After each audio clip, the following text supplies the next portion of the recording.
Since the dawn of time, humanity has walked between mystery and understanding. We have lifted our eyes to the night sky, tracing the stars, whispering to ourselves, "Who are we? Why are we here?"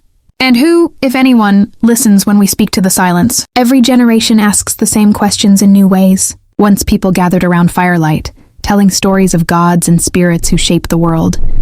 Later, we built temples, churches, mosques, and monasteries, monuments of stone, echoing with hymns. Faith became our compass, our comfort, and sometimes our chain. It bound tribes into nations. It gave laws and art and meaning. It also divided us, when we forgot that all faith begins in wonder, not in war. But the human story never stands still. Empires rose and fell, and so did the old certainties. When science arrived with its telescopes and microscopes, it did not destroy faith. It changed the questions.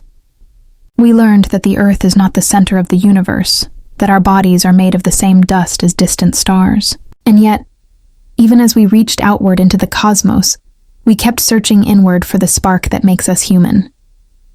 Faith has always evolved with us. In the past, it lived in sacred texts. Today, it lives in dialogue, in our search for meaning amid the noise of modern life.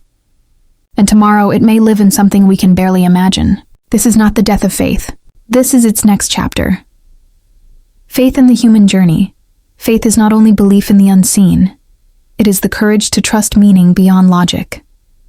A farmer planting a seed believes in the sun. A mother who sings to her child believes in tomorrow. A scientist staring into a black hole believes that truth still waits to be found. Faith has many faces: religious, moral, creative, scientific. But its essence is always the same: to move forward despite uncertainty. In the ancient world, faith was collective. You belonged to a tribe, a god, a tradition. To question that faith was to question the order of the world. But in our age, faith has become deeply personal. It is no longer only about obedience. It is about understanding. We ask not just what to believe, but how to live. We search for the divine not only in heaven, but in humanity. Look around. Our planet is a mosaic of faiths. Billions pray in different languages, to different names. But the longing beneath those prayers is one: the longing for meaning, belonging, and mercy. If faith has survived floods, wars, and revolutions, it is because the human heart still needs a story larger than itself. And perhaps that is faith's truest form. Not certainty, but relationship, between the visible and invisible, between the human and the divine, between the question and the quest. Faith in the age of technology. Now, we stand at a new threshold.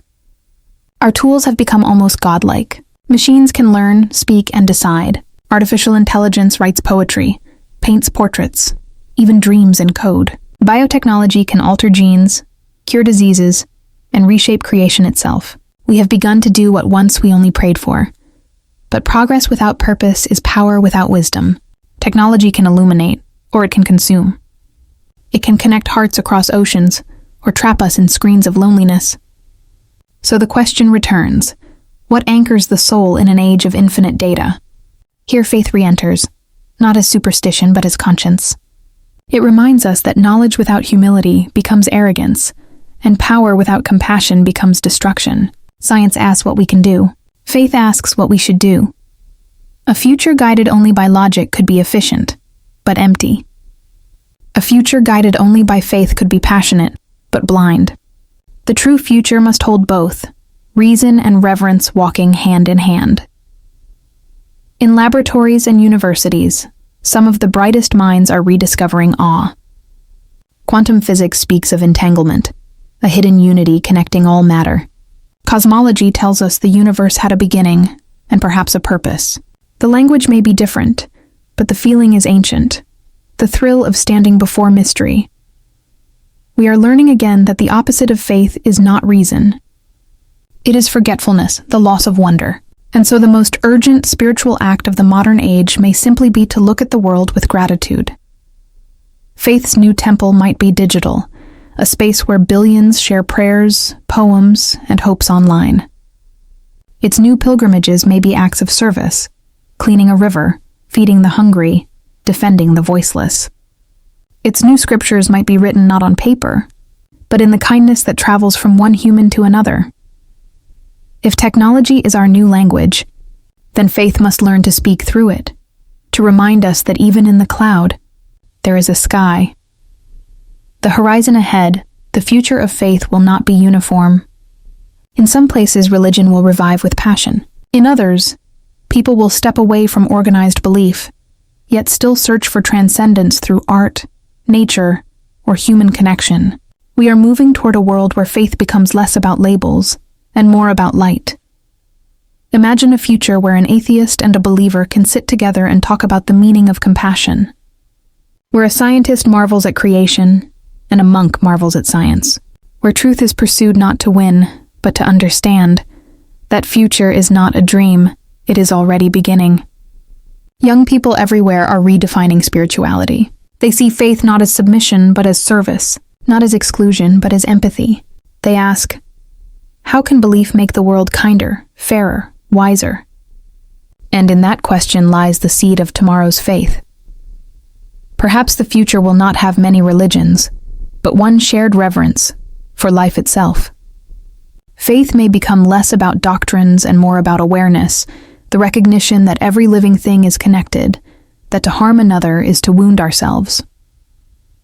In this sense, faith is not dying. It is being reborn, quieter, humbler, deeper.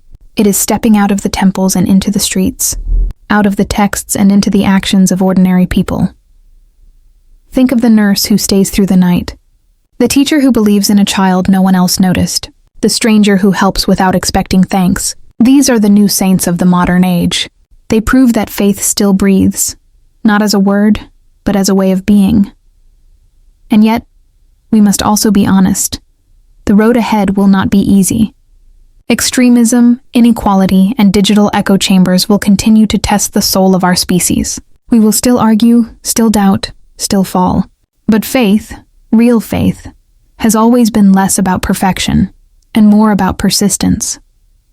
To believe is to begin again, every morning, despite the noise of the world, despite the evidence of despair. It is to plant a seed in dry ground, trusting that rain will come, even if not today. So what is the future of faith? It may look like a whisper instead of a sermon, a dialogue instead of a decree. It may be carried not by prophets, but by ordinary people who live with integrity, curiosity, and compassion. The sacred will no longer be distant. It will be here, in the pulse of a city, in the silence between two friends, in the breath that connects us all. Because in the end, faith has never been about what we see. It has always been about what we choose to believe, even when the light is dim, even when the answers are far away. Faith is not a relic of the past. It is the rhythm of the human heart, beating through every age, reminding us that beyond the stars and deep within ourselves, there is still a voice, quiet, ancient, and infinite, calling us to wonder. This is the future of faith.